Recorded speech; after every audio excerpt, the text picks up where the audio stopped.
right, let's Rabbi, Norman. morning. Let's bring up our text for today. I think we're going to go straight to Sif Gimel now.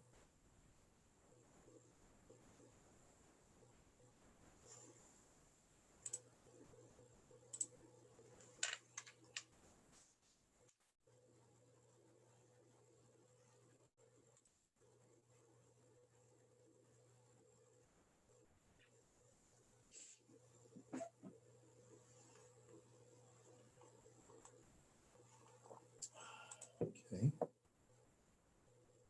Let's see. Okay, so we'll do a share screen. There we go. All right. So I hope everyone has what to do today on a rainy Victoria Day. Probably not that much different from a rainy day any other day of the week for most of us. So let's I keep meaning. I don't know whether anyone's done this, but I keep meaning to keep some sort of a diary or a journal of stuff that's happened, and things happen so fast, and you just saw it. Today I've decided I'm going to stop and go back in whatever memories I have, and then try and do it on a kind of daily basis. Just put a few notes down because it'll be something to good. share with our children and grandchildren. Exactly. Exactly. I think, yeah, for us, it'll be our grandchildren for sure. Yeah, yeah. Okay, let's take a look at Sif Gimel today in the Shulchan Aruch Harav. We were talking, I mean, the last thing that we were doing was in this long biurim, which I think we'll leave for now. But the discussion was about how, according to the Torah, the only time that lying, in other words, saying something that you know patently is untrue, the only time that falls under the rubric of an Isser Deoraisa is when there are ramifications to the offended party that are negative. But if there are not ramifications, then it's not so clear that lying, qua lying, is an Isser Deoraisa, because many times the Torah justifies and Chazal justify saying untruths in order to make someone feel good, in order to avoid causing injury to someone, because sometimes saying the truth can actually cause injury and cause either physical or emotional pain. Okay, so let's go back to our discussion of mechusar amana, of acting in bad faith. So the last sif in the Shulchan Aruch Harav was talking about if a person makes a commitment to another. If Reuven tells Shimon, I'm going to give you a gift. So there, the halacha distinguished between a matana mu'etes and to a matana meruba, a small gift versus a large gift. A small gift, there's a sense of reliance. A large gift, yeah, you may say you're going to give me your car, but until we exchange papers, there's not really that sense of reliance. And therefore, because there's not that sense of reliance, we can't call a person a mechusar amana for not carrying through on his gift. What we can call him is a person who his word is not his bond, right? Now, the contrast that's created in this halacha over here in Sif Gimel is virabim sha'amru la'adam echad litin lo matana. Now, let's say you have a group of people who make a verbal commitment to someone that they're going to give him something. They're going to award him something. Afilu hi matana meruba yesh ba chisaron amana. Then if they back out, even after just making an oral commitment without signing any paper, there is such a thing as chisaron amana, acting in bad faith. Ki legabe rabim hamatana meruba hi ki matana mu'etes liyachid. And the reason is very simple. When a public entity, or when a group of people, a corporate entity or a group of people make a commitment to someone, there's that same sense of reliance that the individual has, even if it's a large amount. And it would therefore be no different from when an individual makes a small commitment. In other words, it all boils down to what's the level of reliance of the recipient. And therefore, as we'll see some examples, there could be, let's say, a board of directors of a corporation or of an organization make a commitment to an individual, even if there is only a verbal commitment without any contract and so forth. Sometimes in halacha, it's very difficult for them to say, "Oh, we weren't speaking seriously. There was no contract." You can say that you're a mechusar amana, that what you're doing is contrary to halacha if at this point you've made this guarantee or you've made this commitment without carrying through on it. Ve'im hayu bahem gimel rashei hakahol min hadin enim yichom lachzer bahem shekol maaseh hakahol ein tzarich kinyan.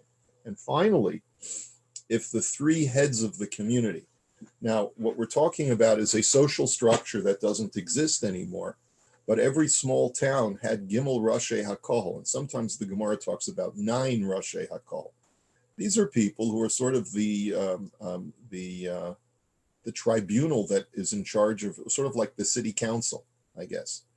So if the city council makes an oral commitment to someone, then not only if they back out as their mechusar amana, but halachically you can litigate against them and sue victoriously against them in court, because when they make a commitment, they are speaking on behalf of the community entity, and therefore even their verbal commitment is a legally binding oral contract.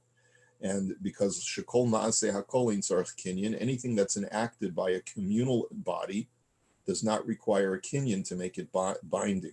All it requires is a verbal commitment. Okay, let's take a look at the Imrei Yaakov at this point and see what the basis for all of this halacha is. So the first thing in the Imrei Yaakov is ki lagabe rabim. He says when it comes to a group of people, their commitment of a large gift is comparable to an individual's commitment of a small gift. And va'od, and furthermore he writes, mipnei shebazeh samcha daito daharabim lo yachzeru bahem. He says this is really what it boils down to, is that the recipient, the person who hears the commitment, has a sense of reliance. He truly believes that they're going to carry through on it because he knows that they have the wherewithal as a group of people to follow through with it.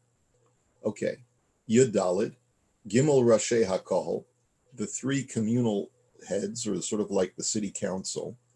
He says, De Gimel Tovei Ha'ir Chashuvim Kamol Kol Ha'ir.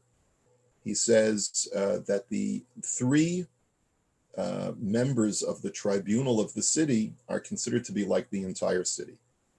Now he writes, Umashem Matzur Chashas Zayin Tovei Ha'ir, Hainu Lagabe Dvarim Gedolim. He says, sometimes you find the number 7 used. I said 9, my memory was faulty. It's 7. Sometimes the Gemara will say that you need the enactment of 7 members of the city council. So where's the discrepancy between 3 and 7? He says, yes, it's true that sometimes the city council will have 7 people, but 3 is sufficient to enact an oral contract. When we require all 7, that's for major commitments, major city works. Kigon lahotzi beis hakneses mikdushaso b'chayot sebo, such as removing the kedusha off of a synagogue. If let's say they want to sell a shul, then you need a sort of like a unanimous vote. It seems like you had 7 members of a city council, and 3 could enact small things. You didn't even need a majority of the city council. They could enact, I guess they were authorized to enact certain financial expenditures to individuals without getting a full 7 city council vote. But for major changes within the city structure, you needed all 7 to come forward. Masha ein kein bazeh sagi begimel. He says, but in this case, all you need is 3. Umehai taima imheim sachru malamed v'rotzu lachzor behem. If let's say the city council hires a teacher and they want to now go back on the contract, even before there's any signed paper, afterm shehischol b'malacha, even before he begins his work, einam yecholim lachzor, they're not allowed to retract.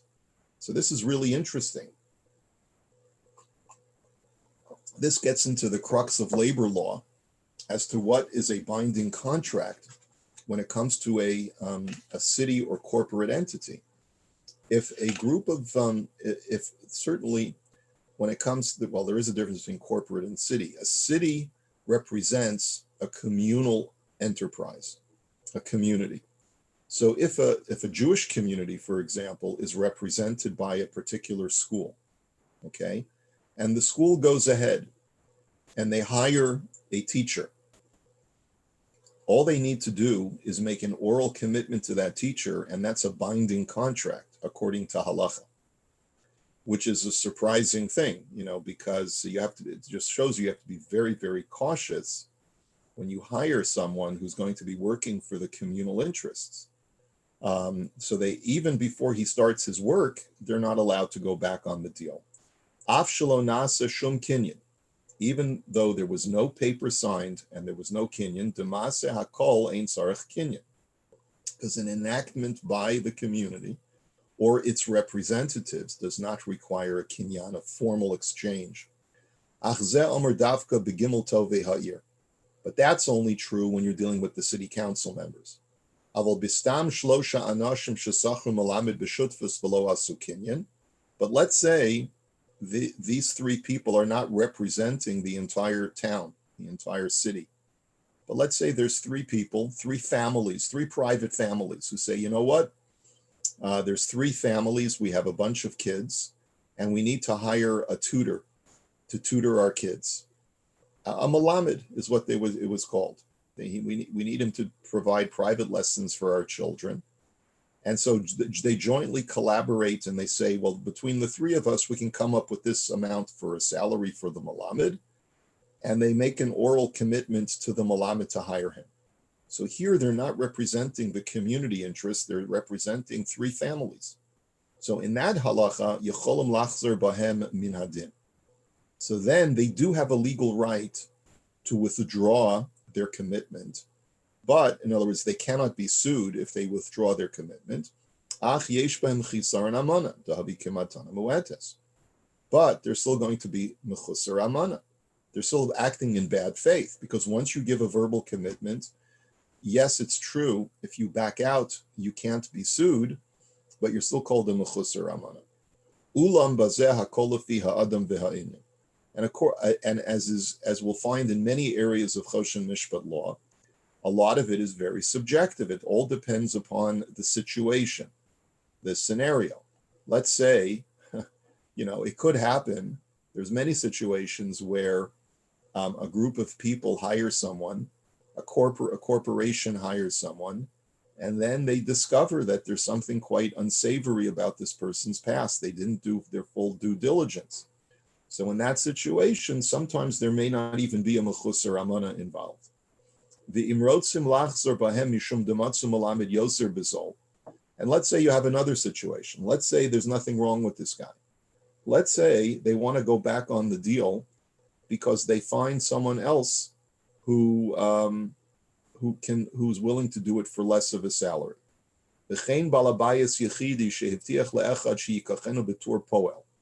Or let's go back to the case of a regular person, an individual, who decides that he needs work done. And he calls up his friend and he says, I understand that you do this kind of work. Are you prepared to do it for me?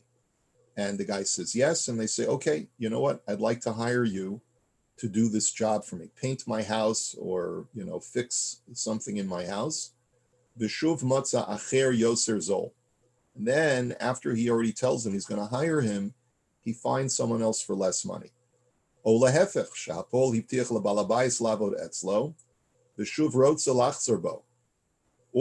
say the worker had already made a commitment that he was going to do the job for the employer, and then he wants to back out because he's got a better opportunity. So the halacha is harishus biyado, that legally he has a right to do so. Legally he's allowed to do so. Either party is allowed to back out if only a verbal commitment was made to grant someone either a service or a payment for service. And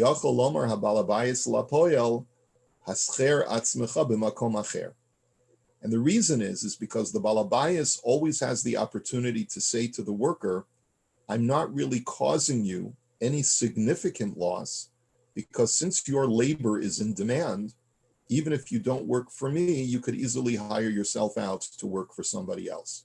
Now, of course, this statement is making an assumption that the work is readily available, right? So in a situation where a guy's work is in demand, he's an expert woodworker, and I call him up and I say, do me a favor, I need you to make 6 chairs for me. or make a bookcase for me. And the guy says, I'll try and fit it into my schedule. And finally, he calls back and says, okay, I can fit it into my schedule. I've got a bunch of other projects, but I'll do it for you. And then the Balabayas realizes, wow, this is going to cost me a fortune. I can really get it made by less labor. I think I can pay less for it. There he has a right to back out because it's clear from the scenario that the guy has plenty of work. Okay, so therefore,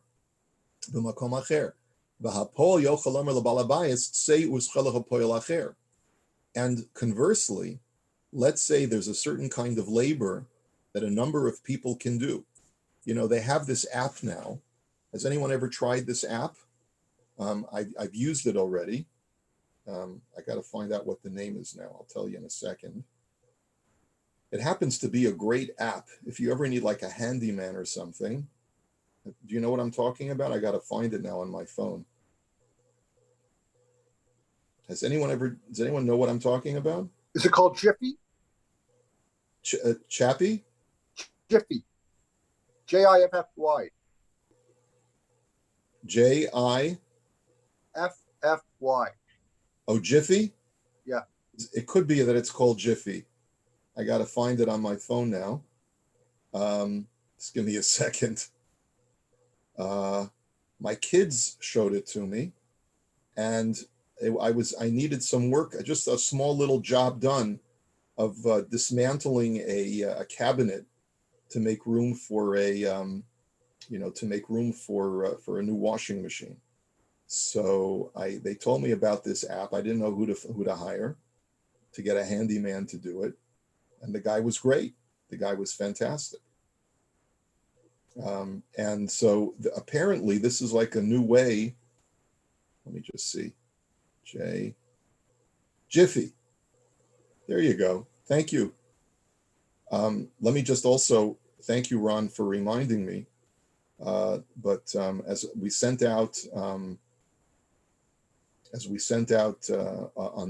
the group the other day, let me just remind everyone that the shir this week is sponsored by Ron Becker in honor of his wife Carla, who also enjoys listening to the daily shir. And it's sponsored this week also by Dr. Alan and Marcella Mall in commemoration of the yortzites of Alan's beloved grandmother, Shoshana Bat Avraham, and his beloved father, Shlomo Zalman ben Eliyahu. May their neshamas have an aliyah. So thank you for that. Anyway, so in today's world where labor is a commodity that is readily available, and if a person is not able to find one guy to do it, he can always find someone else on the app to do it. So this is where this halacha would apply, that there's a legal right for either party to back out if only a verbal contract was made. Ella, however, sheyesh al hachozer tarumos shegorim torach, aval chisaron amona einbo. Now listen to this. He says, and he's basing this on the earlier poskim, he says, yes, it's true that the person who withdraws from that commitment, from that oral contract, the other party can have claims as far as, not legal claims, but the word tarumot means he has a right to kvetch, because you inconvenienced me. You took my time to discuss the job that I'm going to do for you. It may have even required me to reorganize my schedule in order to set aside the time to do the job for you. But chisaron amana einbo. But there's no lack of good faith in this particular case. Why? Dahavi kinishtana hashar dela'el sif aleph. Why? Because it's like a situation where the market price fluctuates.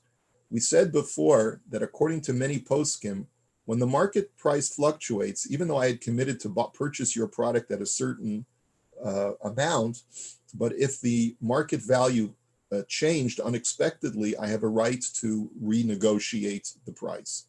Here too, when I first hired you, I was under the impression that you were going to be doing the work for me at a specific value that I thought was the correct amount.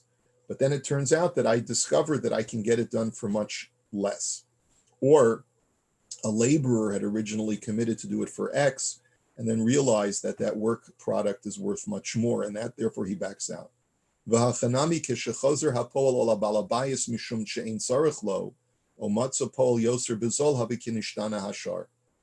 says, and the same thing could be argued over here, that when a person backs out on an oral contract for labor, for work product, either he doesn't need it anymore, he discovers that he doesn't need the work done anymore, or he finds someone for much less money.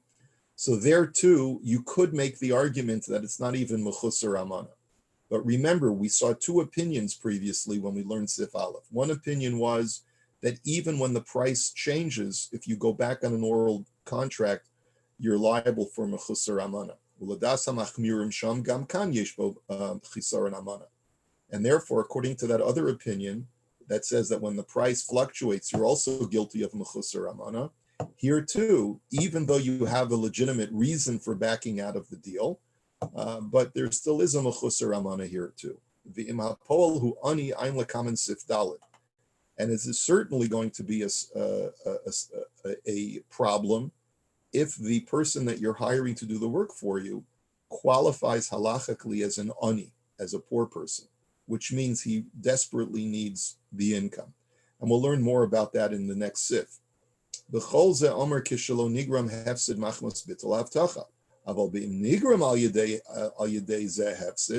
And again, up until now, what we've been talking about, when you back out of an oral contract for labor, that there's no legal reprisals that are possible. That's only true that as a result of the oral contract, no one incurred a monetary loss, just that there was a creation of inconvenience and a loss of time. But if the person incurs an actual financial loss as a result, and it'll depend upon the scenario, we'll say ayin b'choshen Mishpat simin shin lamed gimel sif beis va'od ayin lekamen simin yud aleph sif chaf aleph uve Imrei Yaakov sham. He says, and that can change the circumstances, and that we'll see later on. Emir Hashem, tomorrow we'll take a look at the actual text of the Shulchan Aruch and Simin Shin Lamed Gimel, and we'll research this a little bit more carefully to detail what is considered to be a financial loss. I mean, potentially, let's say you go to the guy went to Home Depot and already purchased all of the materials for the job that you had hired him to do. Or let's say even it's potentially possible that in a case where you use this guy on the Jiffy app, right, okay, maybe that would be constituted as a legal contract once you press the button that says I commit to this labor. But let's say you call someone and you ask him, please set aside next Tuesday to do the work for me, and he actually turns away other deals and sets aside his whole day to do that work for you, assuming that he's going to get compensated for that. So in many instances, that kind of last minute cancellation, right, certainly will cause a financial loss, and therefore the halach is going to change as well. So one has to know the circumstances. If the person who is backed out on can claim that I have incurred financial loss as a result of your cancellation of this contract, then there is a legal right to go ahead and litigate against it. Now, people who are service providers have this situation all the time. I know we have a couple of physicians on the call, when I think, and dentists as well. If a person makes an appointment to be seen in your office, typically a lot of offices will have the policy that you cannot cancel within 24 hours. If you cancel more than 24 hours in advance, then there's a good chance that we can fill your appointment with somebody else because there's such a demand for that service. But if you cancel within 24 hours, there's a good chance that that's going to remain an empty hole in our schedule, and that's going to cause significant loss of income. We could have used that time to serve another patient, another client, or whatever the service provider is providing. And so therefore, that's where this halach is going to come in. We'll do more of that issue tomorrow, Mirza Hashem. what I wanted to do is take a look at the Likutim for now, and then we'll come back to this halacha Mirz Hashem tomorrow. Take a look at the Likutim on the bottom of the page, Sif Cut and Tes. See Os Tes over here. If a city council makes a contract, they do not need to make a kinyan, their oral contract, because since they're making it on behalf of the community, is legally binding. And therefore, the case history from the Nesivos Mishpat, which is one of the commentaries on Shulchan Aruch, states as follows: B'nei ir shesachru lahem ish echad liot lahem l'rav. Okay, listen, I hope everyone's really following carefully today. You have a city, a community that hires someone to be their new rav, to be their new rabbi. This is a great halacha, okay? V'chasher karav hasman rotzim lachzor bahem. And then as the time grows near, it's like it's in the middle of August, and all of a sudden they say to themselves, you know what, chevra, maybe we made a mistake. Maybe we should go back and tell the guy we don't really need him. So einam yecholim, they're not allowed to. Halachically, they're not allowed to go back on the deal. Kaven shenase barabim v'tovei ha'ir ein tzarich kinu. Since this was done publicly, and it was done by the community representatives, in this case it would be the board of a shul, then there's no kinyan that's necessary. Va'af sha'adayin lo hischol b'malachto. Even though he hasn't yet begun his contract, he hasn't even begun working, he may not have even moved yet, but they're still not allowed to go back on the deal. And this is from the Shilas Teshuvos Ramah. If you take a look in the Makorot, which tells you the source of this halacha, the Ramah paskins this way. Of course, the Ramah was a rabbi, so you could say nepotism, right? Or like or cronyism, I should say, right? But the truth is that when you think about it, it's very logical. When you hire someone for a community service, there's a great sense of reliance, and therefore you can't, once the commitment has been made, that itself, the oral commitment, constitutes a legally binding contract. Now, then he says in the Makorot, the Imrei simlachs or machmas ones, he said, let's say they have to go back on the deal because the shul burned down, or everyone died and there's no more community, or whatever the situation is. He says, then there are mitigating circumstances and we refer you to other poskim. Okay? So, and then finally he says, Pol shenasun lo pruta b'tor hakdamas schar havale kinyan ve'en yochel lachzor bahem. And then finally, if you hire someone orally to do work for you, now this is now going back to an individual, okay? And you just give him a down payment for the work, the down payment on his work is considered to be a legally binding kinyan. And once you give him even $1 or even a nickel, that's a pruta, is like a nickel, that down payment on the work is a legally binding kinyan, so you can no longer back out and say that it was only an oral contract. And the guy can actually litigate against you successfully in Beis Din. We'll have to hold it here for today because I have to give my next shir in just a couple of minutes. Any questions or comments at this point? I'll hold them for tomorrow, I think, Rabbi. I have some questions swirling, but I'll wait. There's a lot of stuff here. I want us to, we'll continue this discussion in Mirz Hashem tomorrow. Okay? Rabbi.